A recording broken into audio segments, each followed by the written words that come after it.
Buenos días, señoras ministras, señores ministros. Con la venia de su señoría excelentísima, en representación de su excelencia, el presidente de la República, vengo en alegar solicitando el rechazo del requerimiento de autos. Voy a desarrollar mi alegato deteniéndome en 6 puntos. En primer lugar, voy a explicar las distintas interpretaciones que se le han dado al mandato de promover la educación no sexista en esta causa y siguiendo los criterios que el propio tribunal utiliza, afirmaré que para declarar constitucional la ley basta con que exista una sola interpretación de la norma que sea compatible con la Constitución. En segundo lugar, voy a demostrar los déficits de la interpretación de los requirentes, de la interpretación que hacen de las normas constitucionales relevantes para resolver la cuestión de constitucionalidad planteada. En tercer lugar, refutaré los argumentos que fundan la solicitud de inconstitucionalidad presentada por los requirentes. En cuarto lugar, explicaré cómo la promoción de una educación no sexista se vincula con la prevención de la violencia contra las mujeres.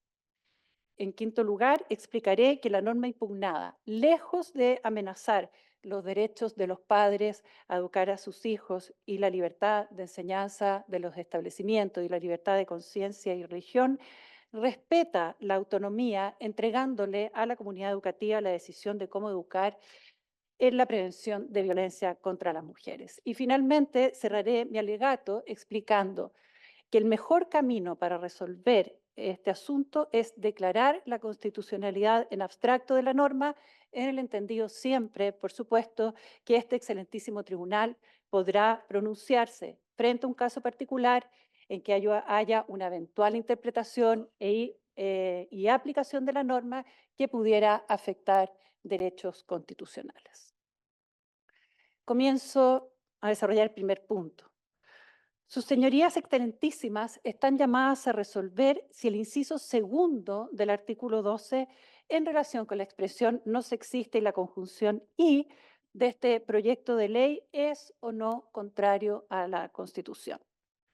Las dos partes representadas en este alegato tienen interpretaciones disímiles sobre dos puntos. Uno, sobre qué es lo que ordena la Constitución y lo segundo, sobre el mandato que contiene esta disposición del artículo 12, inciso segundo. Refirámonos entonces a la primera controversia interpretativa, que es sobre la norma legal.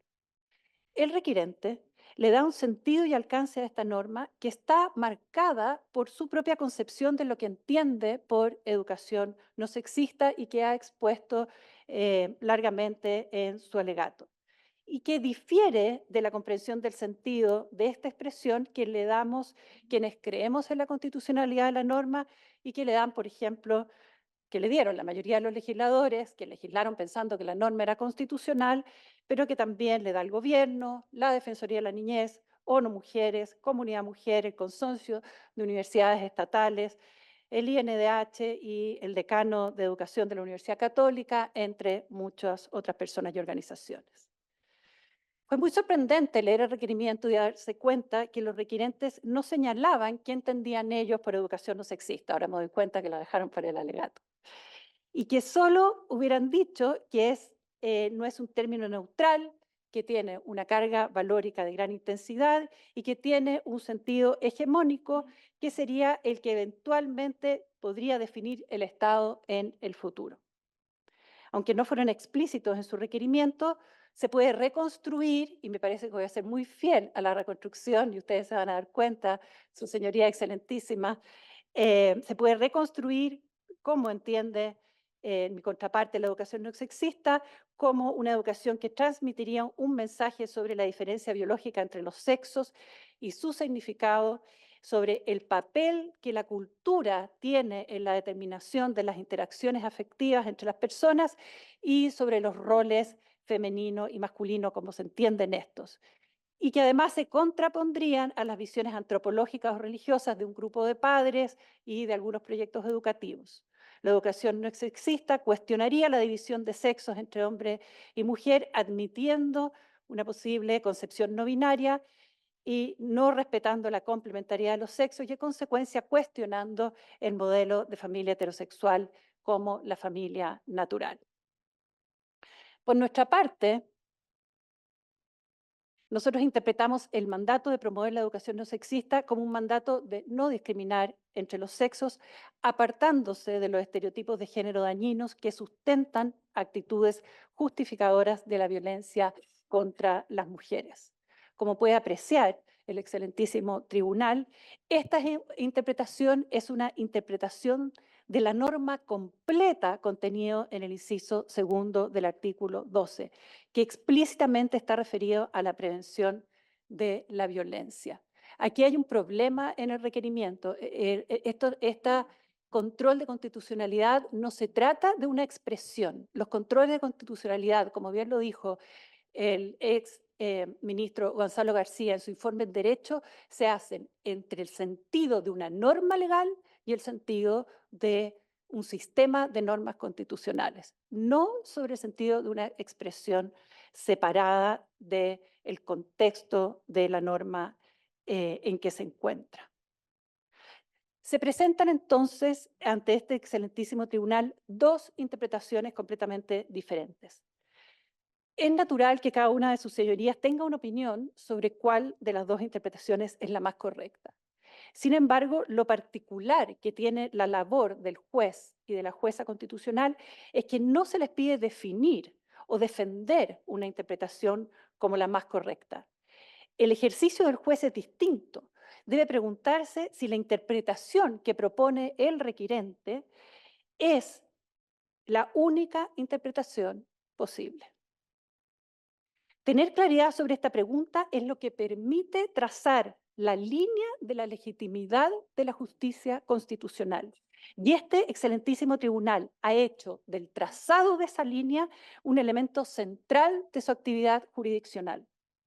Como bien lo han destacado los profesores Patricio Zapata en su libro Justicia Constitucional y Juan Ignacio Martínez Estay en los artículos que han dedicado al tema, entre muchos otros. Son numerosísimas las sentencias en que el Tribunal Constitucional ha recogido el criterio de interpretación conforme tanto en control preventivo como en sede de inaplicabilidad. Entre ellas, un muy buen ejemplo es la sentencia Roll 806, que señala: dentro del criterio de interpretación conforme de la Constitución, el respeto hacia las labores que desarrollan tanto el legislador al elaborar las normas de rango legislativo como la judicatura al aplicarlas, obliga al Tribunal Constitucional en su función de contralor de la constitucionalidad de la ley a buscar al menos alguna interpretación del precepto cuestionado que permita armonizarlo con la Carta Fundamental y solo en el evento de ello no ser posible declarar su inconstitucionalidad. Y como bien lo dijo este excelentísimo tribunal, este principio tiene fundamentos en la separación de poderes y en el recíproco respeto de los distintos órganos del Estado, que los distintos órganos del Estado se deben entre sí.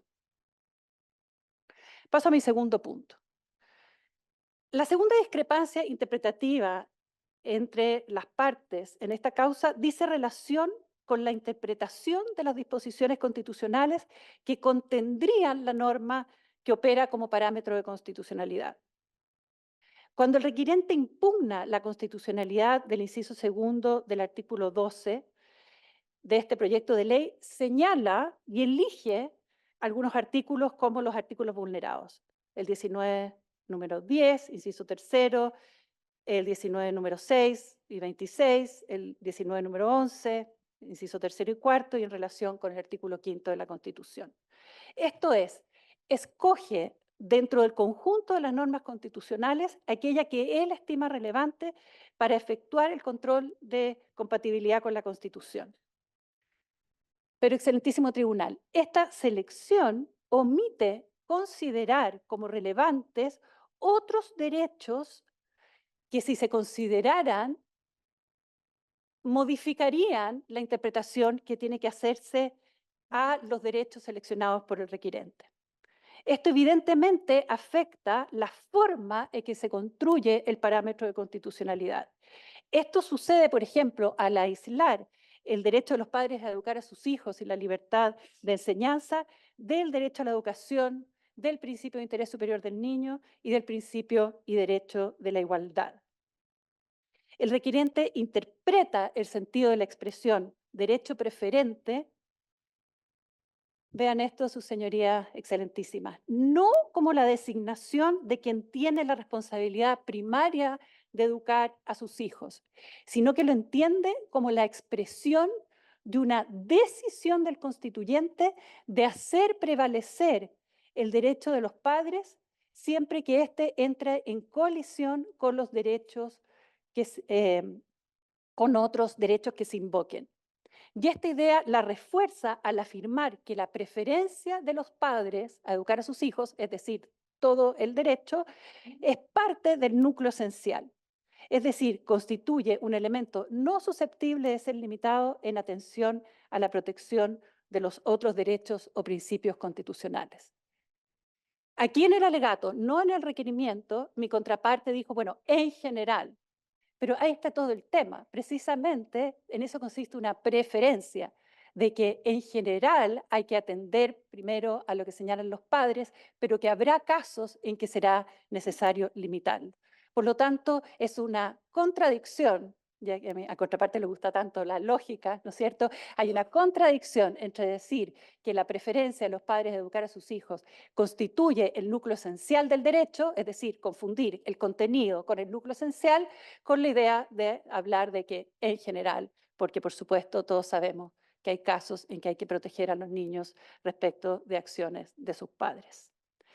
En el mismo sentido, el requirente también interpreta como núcleo esencial de la libertad de enseñanza el que los establecimientos transmitan las ideas y convicciones propias del establecimiento y, en primera instancia, dice, de los padres. Nuevamente transforma la libertad de enseñanza, el contenido, en su núcleo y, por lo tanto, lo transforma en un derecho absoluto. Su señoría, esta interpretación del requirente y la identificación de las normas como las únicas relevantes para el control de constitucionalidad no es compartida por esta parte. Bajo nuestra interpretación, que es más fiel a la jurisprudencia de este excelentísimo tribunal, el derecho preferente de los padres a educar a sus hijos, incluyendo en materias morales y religiosas, existe como consecuencia de la existencia del derecho que tienen los hijos como titulares a ser educados.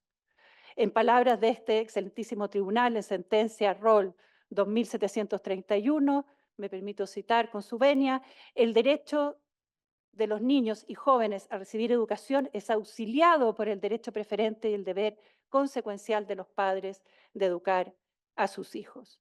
Y además, este derecho de los padres coexiste con el deber del Estado, que no es soft law, con el deber y la obligación del Estado establecido en la Convención de Derechos del Niño de garantizar que los niños sean educados en el espíritu y los ideales proclamados en la Carta de Naciones Unidas, que implica tomar en cuenta una educación en, eh, que tenga en su centro el principio de igualdad. Y esto desde ya implica que el derecho de los padres a educar a sus hijos, como todo otro derecho, puede ser objeto de límites si esos límites naturalmente están debidamente justificados. El Estado, mediante la ley, tiene que poder contar con mecanismos para que el derecho a la educación de los niños prevalezca. Si algún padre quisiera hacer uso de su autoridad para justificar, por ejemplo, el castigo físico, arguyendo que está educando a sus hijos, en la interpretación de esta parte, la preferencia que reconoce la Constitución cede frente a la necesidad de garantizar el derecho a la educación de un niño o de una niña. Esta vinculación, entonces, del derecho de los padres al derecho de los hijos a ser educados hace imposible una interpretación sobre la expresión derecho preferente como autoridad definitiva que contiene la propuesta de los requirentes. El sistema de normas constitucionales que nosotros presentamos como parámetro de constitucionalidad es Su Señoría Excelentísima, más completo, más complejo que el que presentan los requirentes. Requiere reconocer que además del derecho de los padres y de las libertades de enseñanza, conciencia y religión, que son derechos muy importantes, la Constitución protege un derecho muy calificado de los hijos a recibir una educación que le permita desarrollarse plenamente, que suponga la igualdad de los seres humanos y que prevenga la violencia contra las mujeres como mecanismo que refuerza la desigualdad. Paso a mi tercer punto, en el que refutaré los argumentos que fundan la solicitud de inconstitucionalidad del requirente. El requirente afirma que la norma que ordena a los establecimientos promover una educación no sexista transgrede el derecho preferente de los padres a educar a sus hijos, dado el carácter polisémico y no neutral de la expresión educación no sexista. Objeta que la ley no especifique cómo se va a cumplir esta obligación en forma compatible con los derechos de los padres. Agrega que esta indeterminación podría afectar la libertad de enseñanza porque podría imponer, fíjese que siempre ocupa el condicional, podría eventualmente en el futuro, imponer a los establecimientos una visión moral y antropológica del Estado por sobre el proyecto educativo y las creencias de los padres. Como puede constatar su Señoría Excelentísima, es evidente que la contradicción de que los requirentes alegan entre la norma legal y la Constitución solo se explica porque no están interpretando la norma a la luz de su objetivo declarado, la prevención de la violencia contra las mujeres. Lo que quiero reforzar es que más allá de las legítimas aprehensiones de los requirentes, la interpretación que ofrecen a este tribunal de la norma legal es una interpretación que tiene un déficit muy importante. Está completamente desvinculada con el sentido del proyecto en que está inserta, que no se refiere, porque no se refiere esta interpretación a aquello a lo que realmente la norma apunta, que es evitar la reproducción de creencias sobre la superioridad de un sexo sobre otro que legitimen el uso de la violencia contra las mujeres. ¿Qué sentido tiene en este contexto, sus señorías excelentísimas, en este contexto, hablar de la expresión, que la expresión no es neutral, si el objetivo de prevenir la violencia contra las mujeres es compartido por los requirentes, como ellos mismos han dicho? Eso significa que las visiones antropológicas y religiosas que ellos están defendiendo no incluyen aquellas creencias sobre superioridad de un sexo sobre otro que sustentan la violencia contra las mujeres. En materia de violencia contra las mujeres, no hay dos concepciones respecto de las cuales se requiera una neutralidad, porque estamos de acuerdo.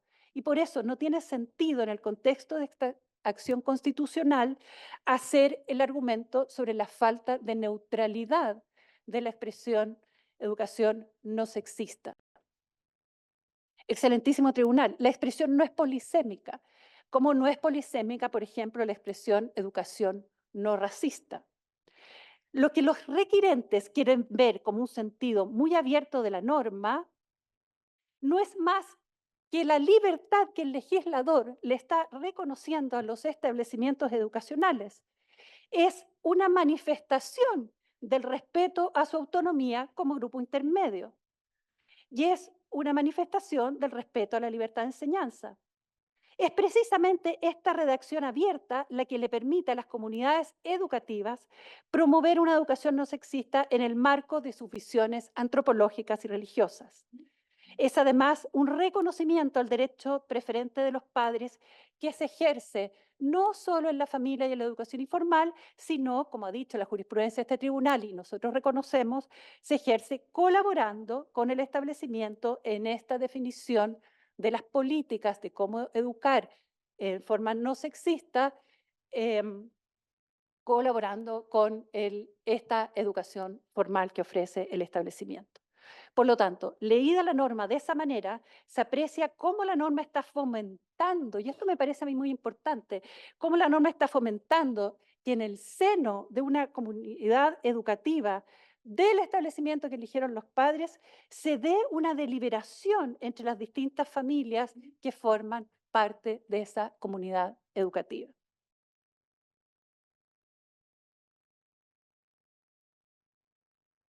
En el cuarto punto de mi alegato, explicaré cómo la promoción de la educación no sexista se vincula con la prevención de la violencia contra las mujeres, porque me he dado cuenta que este punto a veces no es fácil de explicar.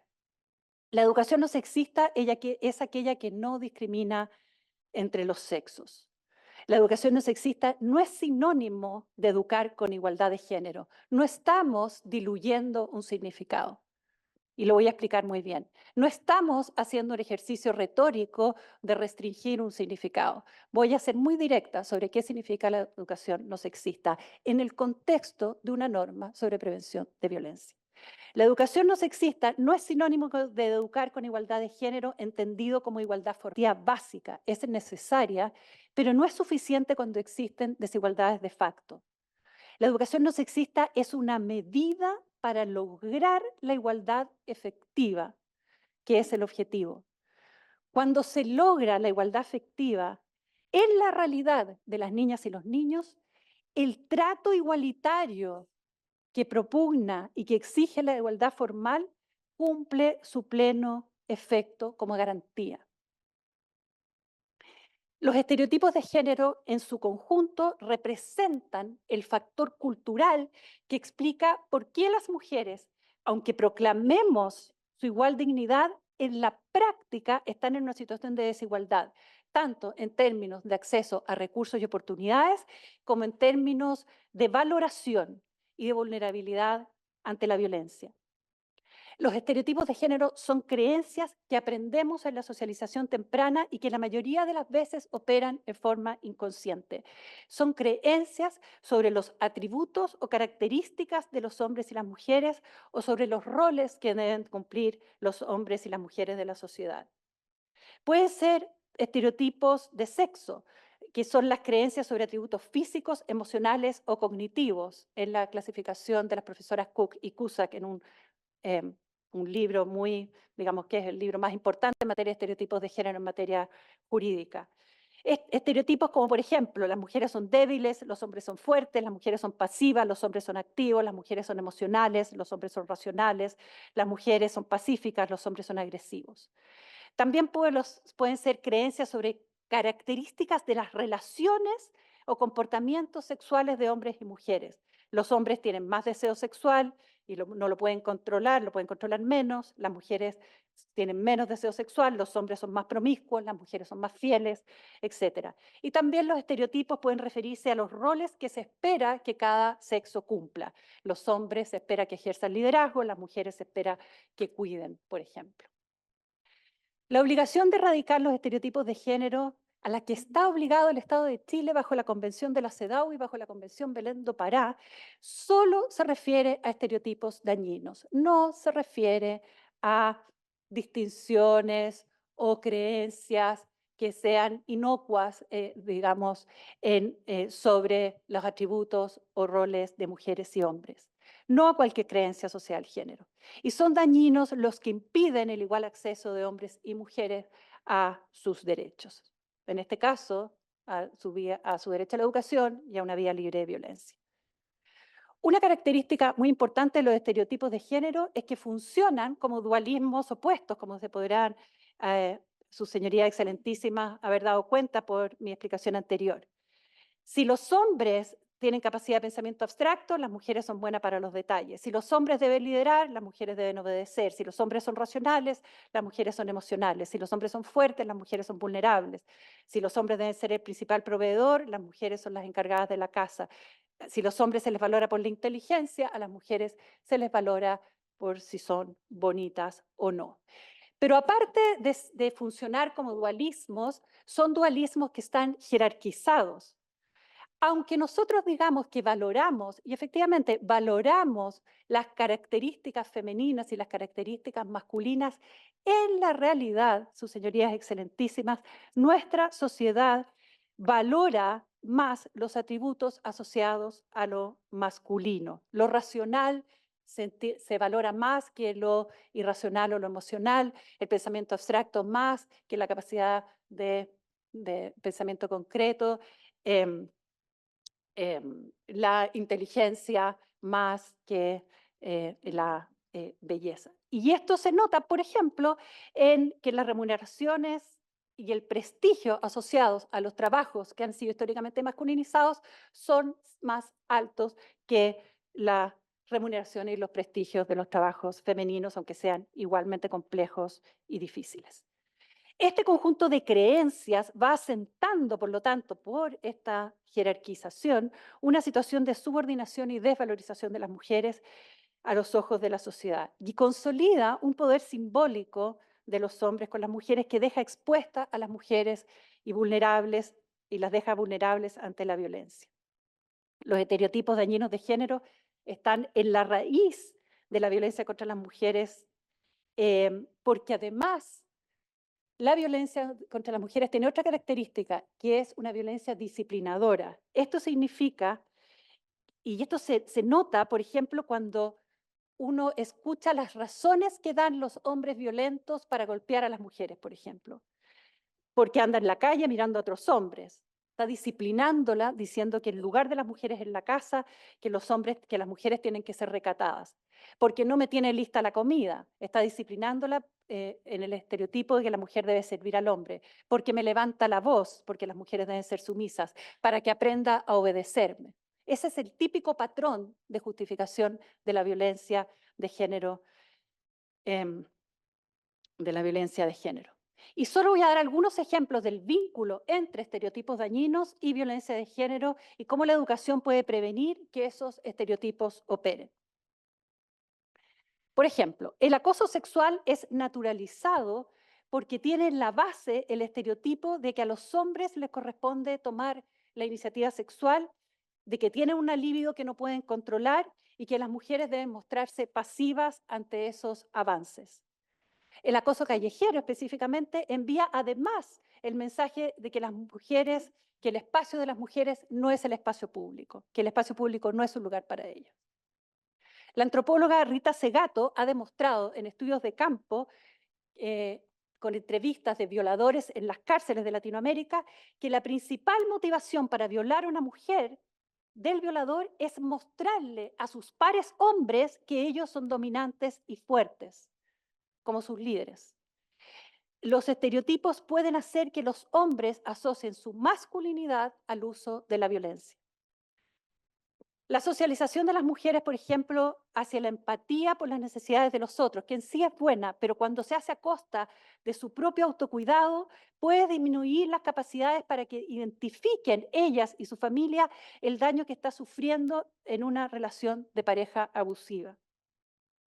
La normalización en los colegios de comentarios despectivos, por ejemplo, corre como una mujer, llora como una niñita, o pégale como, o asociando la masculinidad con la agresividad, pega como hombre, habla fuerte como hombre, manda como hombre, naturaliza las relaciones violentas. La valorización de las mujeres a partir de sus solas características físicas favorece un tipo de relación de pareja que las objetiviza y las deja, por ejemplo, muy vulnerables ante el acoso en redes sexuales en relación a comentarios a su cuerpo.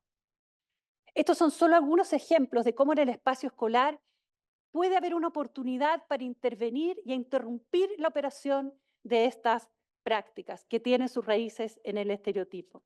Y cómo no hacerlo lo que hace es reproducir el statu quo, es decir, la experiencia de que viven miles de mujeres y niñas como víctimas y testigos de violencia. La expresión contenida en el artículo, la expresión educación no sexista contenida en el artículo, debe interpretarse a la luz del sentido de la norma y del sentido del proyecto.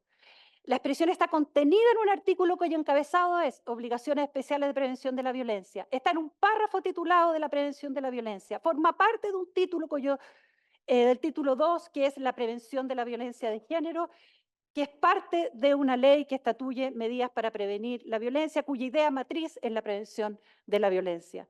Las interpretaciones de los requirentes adscriben a la expresión educación no sexista un significado que no tiene ninguna relación con el sentido de la norma y del proyecto.